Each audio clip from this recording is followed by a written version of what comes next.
So when I was a sophomore in high school, I had this teacher who would only let the students in her class use the restroom one time per semester. Well, one day I raised my hand and I was like, excuse me, I don't remember her name. Can I please use the restroom? And she was like, no, you can't because you've already used the restroom in my class this semester.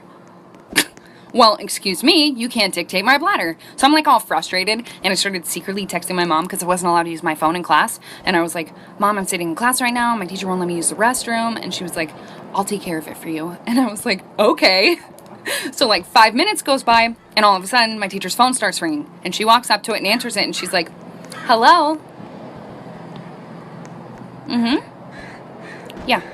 Okay, thank you. And then she walks up to me like so angry and she like slams the pass on my desk and she was like, since you have to go that bad. And I was like, yeah, I really do. Thanks. And I got up and left. I didn't even have to go to the bathroom. It was just the principle of it. I just roamed the halls. In second grade. So my teacher never allowed fidget spinners. And my friend always brought one to school because that was the only thing that helped us focus. But every time she saw it, she would take it. And she would never return it, even though she said she was. So me and my friend, I'm going to call her Jalen. And my other friend, I'm going to name her Caitlin. So me, Jalen, and Caitlin all had this plan to sneak into school and take our fidget spinners. So at recess, we had this plan spot behind the tree. And we would all talk about it. This girl even didn't eat her lunch because her teacher took away her fidget spinner. Anyway, we all had this plan to sneak in school and break the windows, go in class and steal all our fidget spinners and give them back to the owners.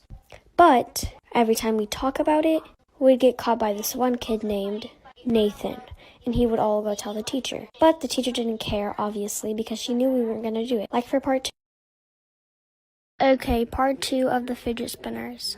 Okay, so as you know, Nathan was going to tell on us, and the teacher obviously didn't believe us because we were little kids and he knew we wouldn't do that. So we all had a plan that the next day we would all meet up at the playground in the school at 6 p.m. So that day, no one showed up. I didn't even show up. And the next day at school, we all got mad at each other for not showing up. And we all said we showed up, but you guys didn't.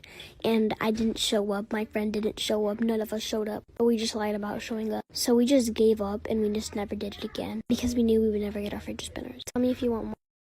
This is why waking up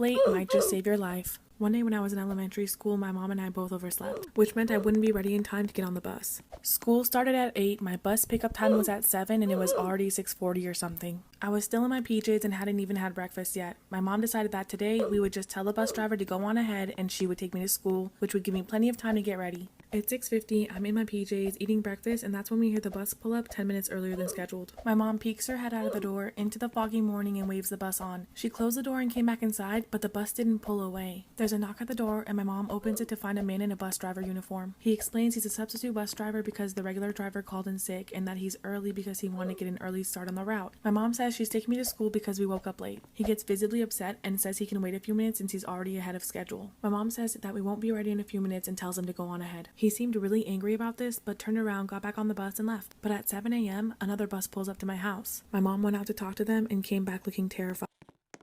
Part 2 of why sleeping in might just save your life. After talking to the bus driver, my mom came back looking terrified, but she didn't say anything about it and told me to finish getting ready for school. At the time, I didn't know what happened, but my mom would end up telling me a few years later. When she went to the second bus, she found out it was being driven by my regular driver and it was full of other kids that are usually on my route. By the way, the other bus was empty. My mom asked the driver about the substitute driver and about him calling in sick. He tells her that he never called in sick and there is no substitute driver on his route. The driver immediately called dispatch in a panic and told my mom to go inside and call the police and report this incident, which she did without me knowing at the time. There was absolutely no one doing my driver's route that day. Whoever this was most likely a kidnapper who had targeted me. I never heard anything about it again, not even if someone else had ended up being picked up by this mysterious fake bus driver. But chances are, had I gotten on that bus, I would never have made it to school or back home. And if we hadn't overslept on that specific day, I would have been on that bus.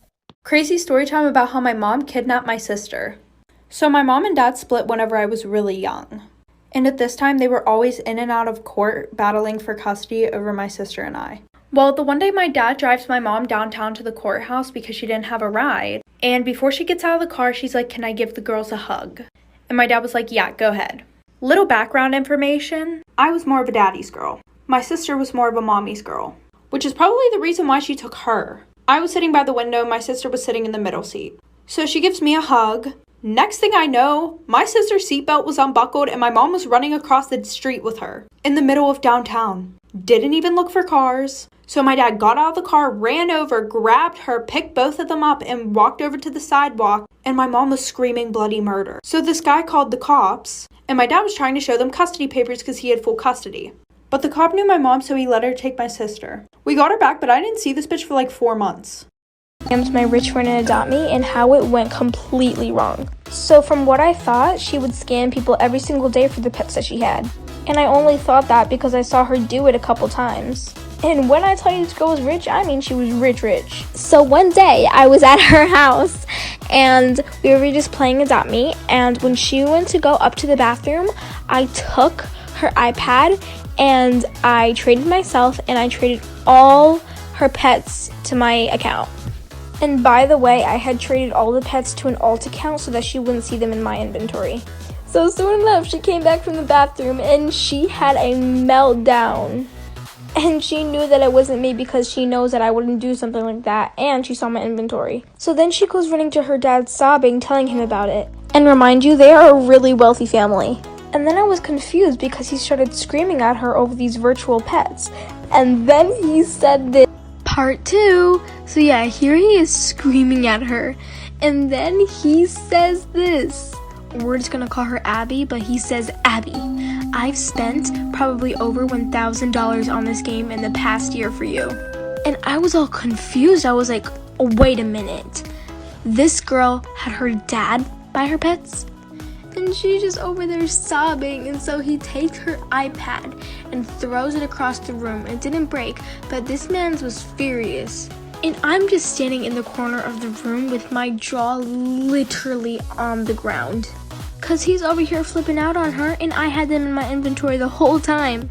And so of course I had to give them back to her, but oh my god, I was so scared, and they were both mad at me. So then my parents got involved because apparently it was a too far gone prank. So that's when things started to get just way too dramatic. So we stopped talking for a while, but luckily we talk again.